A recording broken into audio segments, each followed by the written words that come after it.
మెదక్ జిల్లా నిజాంపేట మండలంలోని చెల్మెడ గ్రామంలో స్వయంభుగా వెలిసిన శ్రీ తిరుమలనాథ స్వామి బ్రహ్మోత్సవాలు ఘనంగా ప్రారంభమయ్యాయి. రథ సప్తమి సందర్భంగా ఉత్సవాలను అట్టహాసంగా మొదలుపెట్టారు. ఉత్సవాల నేపథ్యంలో తెల్లవారుజాము నుండే భక్తులు ఆలయానికి పోటెత్తారు. ఈ ఉత్సవాలకు 20,000కు పైగా భక్తులు వస్తారని, వారి సౌకర్యార్థం అన్ని ఏర్పాట్లు పూర్తి చేసినట్లు ఆలయ చైర్మన్ అక్కపల్లి రామరెడ్డి తెలిపారు. ఇక ఉత్సవాల నేపథ్యంలో భారీ బందోబస్తును ఏర్పాటు చేసినట్లు ఎస్ఐ శ్రీనివాసరెడ్డి చెప్పారు. గ్రామం నుంచి అందరూ కూడా స్వామివారి కళ్యాణం వీక్షించడానికి భక్తులు అధిక సంఖ్యలో వచ్చి ఆ తిరుమలేశుని యొక్క కృపా కటాక్షములు పొందుతారు.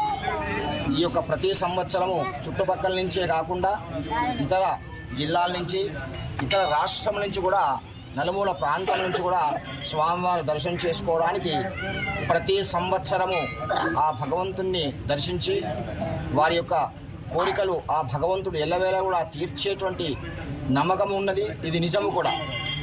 ఎవరికి ఏ రకమైనటువంటి కోరికలు కోరినా అటువంటి కోరికలు తీర్చేటువంటి మా యొక్క తిరుమలేశ స్వామి స్వయంభూ వెలిచేటువంటి తిరుమలనాథ స్వామి దేవాలయం ఇక్కడ ఈరోజు అంగరంగ వైభవంగా 2024 సందర్భంగా బ్రహ్మోత్సవాలు, జాతర జరుగుతున్నాయి.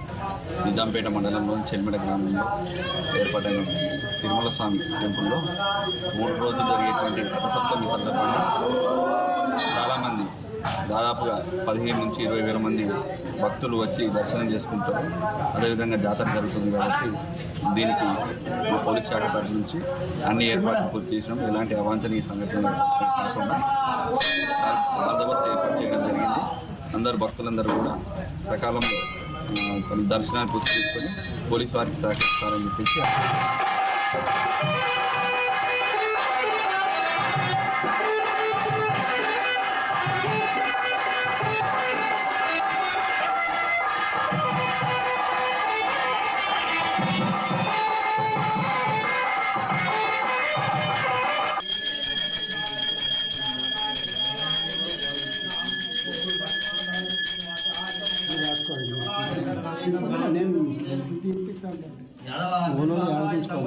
మంగళం కోసలేంద్రాయ మహదీయ గుణాత్మని